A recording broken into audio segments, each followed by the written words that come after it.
뭐 네. 시장 전체는 그렇다 치고 개별 기업 중에는 도드라지는 기업들 많습니다. 앞서 뭐 네이버, 카카오 얘기했지만 네. 뭐 엔터테인먼트 업종 중에서 뭐 하이브 맞죠? 네, 하이브. 하이브는 뭐 요즘 뭐 위버스 때문에 아주 뭐 네. 승승장구하고 있다고 그러고 BTS에. 그리고 BTS가 또 완전 먹이 살리죠, 하이브는 그냥. 네. 삼성동의 한전 한전이 아니라 한전 부지는 이제 현대차가 샀지만 GBC 네. 부지 10조 원에 그때 샀잖아요. 네. 지금 20조 됐다 그러네. 그러게요. 뭐 굳이 개발할까요? 그냥 땅으로 사서 땅 장사하면 될 것 같아. 그러니까 그러니까요. 대한민국은 그래서 부동산 불패 이게 아주 등식화되어 있는 것 같아요. 이게 저도 지금 그 유튜브에서 표현을 봤는데 음. 주차장이 넓은데 항상 차가 대주는 건 항상 거기에 차가 대져 있어요. 그러니까 이게 무슨 얘기냐면 항상 수요가 있는 곳은 항상 몰린다는 얘기인 거죠. 네. 근데 그게 결국에는 그게 수도권이고 수도권은 잘 아시겠지만은 집이라든지 교육이라든지 그리고 일자리라든지 그리고 편의 인프라라든지 이런 거 다 갖춰져 있거든요. 네. 그러다 보니까 서울은 뭐 지방은 어쩔 수 없지만 서울 같은 경우는 앞으로도 계속해서 그런 수요는 있을 수밖에 없다 봐야 될 것 같고요. 그리고 땅값이 올라가게 되면은 계속해서 물가가 올라간다는 건 땅값이 올라간다는 거거든요. 물가는 계속 올라갈 수밖에 없지 않습니까? 네. 그런 부분들 보게 되면은 아직까지는 어쨌든 부동산 불패의 어떤 시장은 맞다고 봐야 될 것 같고요. 그래서 제 얘기는 그래서 네. GBC 부지가 20조 됐다 그러니까 네. 현대차가 좀 움직일까요? 주가가 자산 다시 재평가? 현대차를 자산주로 봐야 될까요? 그건 성장주로 봐야 되잖아요. 그렇겠죠. 자동차를 더 많이 팔아야 될 것 같은 느낌인데. 오케이 그럼 건너뛰고 네. 자 H&M은 이제 12 전환사채가 이제 나옵니다. 어제 시간의 거래에서는 좀 하락한 것 같은데 이동걸 한국은 산업은행 총재가 얘기한 것 같은데 주식 전환을 안 하면은 배임에 해당되기 때문에 전환은 해야 될 거고 네네. 그러면 이제 잠재적인 매물 압박 오버행 네네. 이슈 뭐 어떻게 될까요? 시세는 좀 심적으로 좀 영향을 받겠고 근데 2분기에도 영업이익이 뭐 1조. 1조 네. 그럼 상세해서 방어가 될까 주가 어떻게 될 것 같아요? H&M. 저는 개인적으로 지금 5월 달부터 H&M에 대해서 어딜 가더라 좀 안 좋게 말씀드리고 있거든요. 네. 그러니까 이유는 첫 번째 이유는 방금 말씀 결국 실적입니다. 네. 실적인데 어떤 이유냐면은 그러니까 지금 1분기 실적을 보게 되면은 1분기 만에 작년 9,800을 뛰어넘는 1조의 영업이익이 나왔거든요. 그러다 보니까 사상 최대, 그러니까 전년 동기에서 폭발적인 성장이 나왔는데, 그러니까 그런 폭발적인 성장을 과연 2분기에도 3분기에도 4분기에 지속이 될 것인가? 네. 라고 생각해봤을 때는 아니라는 거죠. 물론 지금 시가총액이 16조 원 네. 가량 되잖아요. 사상 최대 실적은 분명히 나올 겁니다. 나올 거지만 시장에서 원하는 건 사상 최대 실적뿐만 아니라 전년 동기 대비해서 100% 성장했으면 150%, 200%를 원할 거거든요. 근데 그런 부분도 이루어지지 않을 거라는 점을 보게 된다면 조금 부정적으로 보고 있습니다. 그렇죠. 시가총액 16조를 유지하려면은 아니면 한 번 더 레벨업을 하려면은 그렇죠. 분기 기준으로 계속 2조, 그렇죠. 3조 네, 맞습니다. 이렇게든 나와 네네. 뭐 그게 뭐 나와야 애들 되죠. 숫자처럼 뭐 네. 땅 따먹기 숫자는 아니겠지만 나와야 되고 그리고 예를 들면 삼성전자를 예를 들게 되면 2017년 3분기 때 사상 최대 실적 영업이익이 15조를 찍었거든요. 네. 근데 그럼에도 불구하고 이 주가가 꺾였습니다. 그렇죠. 근데 그게 결국에는 사상 최대 실적에 포커스를 맞춘 게 아니라 전년 동기 대비해서 얼마만큼 또 실적 개선폭이 있을 것인가 이런 부분이 있고요. 맞아요. 그리고- 운임지수라는 네. 게 사실 한계가 또 있잖아요. 이게 네네. 무한정 올라갈 수는 없단 말이에요. 그쵸. 500원짜리 네. 물건을 보내는데 운임이 1,000원이야. 네. 그럼 그게 그럼 앞뒤가 안 네. 되잖아요. 지금은 어느 그 한계선에 많이 와 있는 것 같더라고요. 네네. 2배, 3배가 네. 3배까지 올랐는지 잘 모르겠는데 뭐 웃돈도 주고 프리미엄도 주고 뭐 배송을 일단 보내야 되니까 네네. 약속한 거에 대한 것들을 지켜야 되니까 근데 너무 운임이 이제 과하게 올라가면은 포기해버리는 그렇죠. 그렇죠. 네. 그리고 아까도 1조 원대 영업이익인데 1분기도 1조 원을 영업이익을 기록하고 지금 3분기까지 보면 1조 원대거든요. 그리고 4분기에 보면 도리어 9천억대로 떨어지는데 그러니까 지금 1조 원대 영업이익은 정말 대단한 건 맞지만 1조 원대 정체가 되고 있다는 것에 대해서 과연 매력이 있을까를 보게 되면은 아닐 수도 있다라는 거죠. 그렇기 때문에 어찌 보면 그런 상황 속에서 전 10이라는 게 유통 물량을 봤을 때 그렇게 크게 부담되는 수준은 아니거든요. 네. 그래서 아마 지금 1조 원대 영업이 정체된 상황 속에서 조정의 핑계가 될 만한 것이 없었는데 10위가 딱 조정이 나오기 좋은 핑계거리가 됐다라고 생각을 하고 있습니다. 그래서 네. 적어도 여기서 추가적인 상승은 쉽지 않을 것 같다.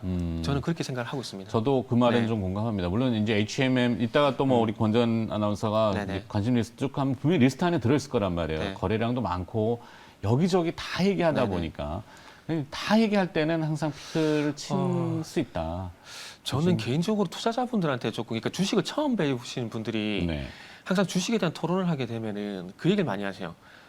자산 가치 기준을 봤을 때 퍼가 어느 정도 되고 PB 어느 정도 되고 여기 얘기를 되게 많이 하시거든요. 네. 근데 그 소위 말하는 그 투자 지표의 함정에 저는 안 빠졌으면 좋겠어요. 물론 퍼라는 부분 투자 지표에서 퍼라든지 뭐 PBR을 무시할 수는 없지만은 네. 거기 함정을 빠지게 되면은 이 HMM 기준으로 좀 보게 되면 실적 좋잖아요. 좋은데 그렇죠. 더 좋아지냐를 봐야 카카오도 지금 되거든요. 자막이 나오고 있지만 7거래 연속 상승일 거예요. 오늘까지 올라가면 네네. 다 카카오 얘기할 거 아니에요. 네. 그러면 오늘 다 카카오 얘기할 때 카카오에서 네. 실익성이 얼마나 나올까? 네네. 제가 만약에 물론 주식이 저긴 아니지만 가지고 있다면 나는 한 번씩 팔 것 같아. 팔 준비를 하겠죠. 매니저라면 네. 내가. 네. 팔 준비를 할 것 같고요. 그리고 지금은 어쨌든 그러니까 지금 상승이 조금 이래 나오는데 한번 탁 칠 때가 있을 거거든요. 그렇죠. 분명히. 그러니까 지금 한 2% 정도, 지금 어제 뭐 5% 정도 올랐는데 아마 여기서 한 10% 뛰는 그 변동성이 나오면 그때는 전 준비를 좀 해야 되지 않을까 네. 그런 말씀드리네요. 그러니까 연초부터 해갖고 상반기 내내 원자재 얘기를 했고 네네. 뭐 비철금속, 뭐 네네. 철강자 들어가는 거 네네. 하고 뭐 스틸자 들어가는 회사들 네. 주가가 막 엄청났잖아요. 네네. 구리도 그랬고 거기에 이제 농산물까지 그렇죠. 이러다가 이게 가격이 너무 올라가니까 수요 측면에서는 그거를 못 쫓아가는 거예요. 포기해버리는 것들이 나타나니까 이게 이렇게 꺾여 네. 지금 많아지는 거죠. 네. 원자재들이 대부분 다 이렇게 내려와요. 네. 대부분. 그러면은 운임지수도 당연히 그렇죠. 루즈해질 것, 네네. 조금 저기 해줄 수 있어요. 네. 낮아질 수 있기 때문에 그런 거 좀 참고하시는 게, 그러니까 CB 문제가 아니라 네. 운임지수에 대한 걸로 본질로 파악해야 된다. CB는 다시 말씀드리면 그렇게 크게 문제 될 게 아니고 그냥 핑계거리가 되는 거죠. 그냥. 오케이. 네. 자, HMM을 조금 잠깐만. 네. 자, 그래서 네. 어머 이렇게 준비하라는 뒤로 갈까요? 네. 지금 뭐 하여튼 그 내용이 그잖아요. 뭐 꾸역꾸역 오르는 모든 인덱스들 그것들이 의미하는 바. 의미한 바는 크게 없죠. 그러니까 이슈가 없는 게 지금 자막이 나오고 있지만 꾸역꾸역 사상 최고치라고 말씀드렸는데, 그러니까 제 첫 자막만 보시면 될 것 같아요. 골디락스. 골디락스가 뜨겁지도 않은 차갑지도 않은 그렇게 표현하고 있지 않습니까? 네. 근데 저는 이렇게 표현하거든요. 그냥 저냥, 그냥 가는 시장입니다. 지금. 그래서 영문으로 쏘쏘 네. 뭐 이렇게 됩니까? 그렇죠. 쏘쏘. 그럭저럭. 그렇죠. 네. 그냥 저냥 쏘쏘 그냥 빠지지도 않고 올라가지도 않고 그냥 뜨뜨미지근 그게 시장. 무뎌지는 게 네. 더 사실은 조금 저기해요. 그래서 이 말을 하기에도 좀 논란이 될지 모르겠지만 못 갈 바에는 그냥 차라리 저는 빠지는 게 맞다고 봐요.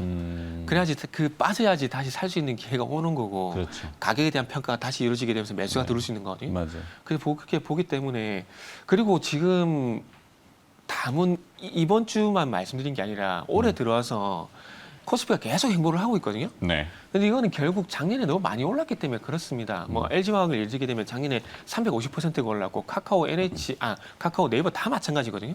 그러면 여기서 바뀌는 주도주가 나타나지 않는다라면은 분명히 많이 오른 것에 대한 어떤 이거를 거품이라 해야 될지 프리미엄일지 모르겠지만 이 부분의 어떤 해소 과정 분명히 좀 필요하다고 생각을 하고 있습니다. 그래서 네. 시장이 제가 봤을 때는 어떤 조정의 핑계거리 이걸 좀 기다리지 않을까라는 말씀도 참고 삼아 말씀드립니다. 제가 시장을 빠져라고 저자하는 건 아니고 그러니까, 참고 네. 삼아 말씀드린 겁니다. 다시 말씀드리지만 적당하게 쉬는 것도 네네. 예, 순환하는 데는 좋아요. 그죠? 그 쉰다라는 네. 거를 이제 표현이 저희가 뭐 빠져라 뭐 이런 거는 절대 아니고. 네, 그래서 저는 개인적으로 기간 조정보다는 차라리 가격 조정이 낫다고 봅니다. 그렇죠. 네. 네. 뭐 하여튼 기회가 또 있을 수 있다. 그러니까 기회 네. 어떤 창출 측면에서 봤을 때. 오케이. 네, 자, 그럼 기회가 왔을 때 어떤 걸 볼 건지는 잠시 네. 후에 다시 알겠습니다. 들여다보도록 하고. 네, 개장에 이제 4분여 앞으로 바짝 다가왔습니다. 잠깐 여쭤볼 게 있는데요. 네. 미국에서 전 FDA 국장이 경고한 바, 미국에서도 네. 인도발 델타 변이가 확산될 수 있다. 네네. 지금 이제 뭐 백신 보급 속도 빠르고 백신 1차 접종은 뭐 1, 2차 어느 정도 미국은 마무리된 네네. 것 같긴 한데 찬물을 확 겪는 내용이긴 해요. 네. 근데 한 점 뭐 포인트만 잠깐 짚어본다면 어떨까요? 델타 변이가 뭘 얘기하죠? 그러니까 델타 변이 그냥 변이가 될수록 이게 새로운 그 번호를 갖다 붙인다라고 좀 보시면 될 것 같아요. 그러니까 뭐 인도발 변이, 영국발 변이 이런 것처럼 또 네. 새로운 변이가 나타나기 위해서 새로운 명칭이 필요하잖아요. 그러다 보니까 그 명칭이 델타 변이라고 보시면 될 것 같고요. 네. 그리고 델타 변이가 전염력이 기존보다 또 40%더 높고 중화 정도가 조금은 떨어진다는 얘기를 하고 있는데 아마 예전에 이 시간을 통해서 누님이 말씀드렸듯이 변이는 계속 될 거예요. 변이가 네. 계속 되게 되면서 전염력이 계속 올라가고 있고 지사율이 떨어지게 되면서 전염력이 높아지고 있는 부분에서 계속 그게 언급을 이제 우리가 드렸는데 얘기하는 코로나는 네. 달고 살아야 된다 뭐 이런 형태인가요?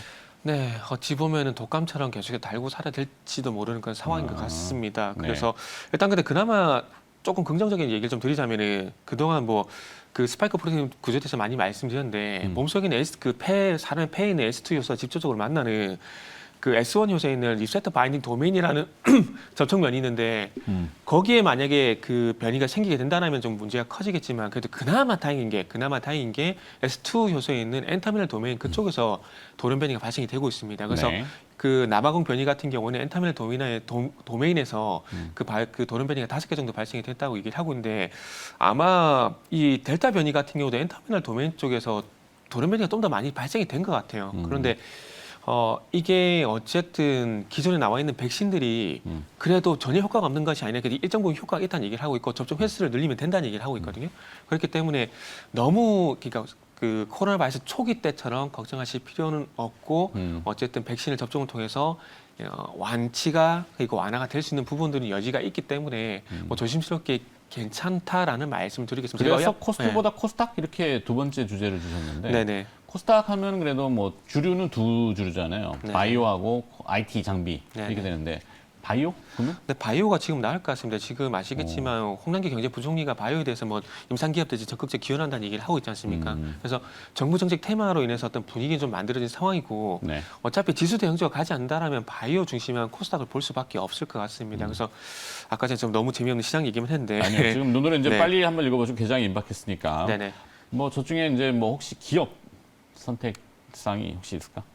네, 기업 선택 사항을 뒤에 딱 공약주가 있긴 합니다만 네. 그거는 바이오가 아니고 셀트리온? 셀트리온 했을 바이오 같은 경우는 헬릭스미스? 헬릭스미스? 네, 헬릭스미스 저는 이거 계속해서 혹시?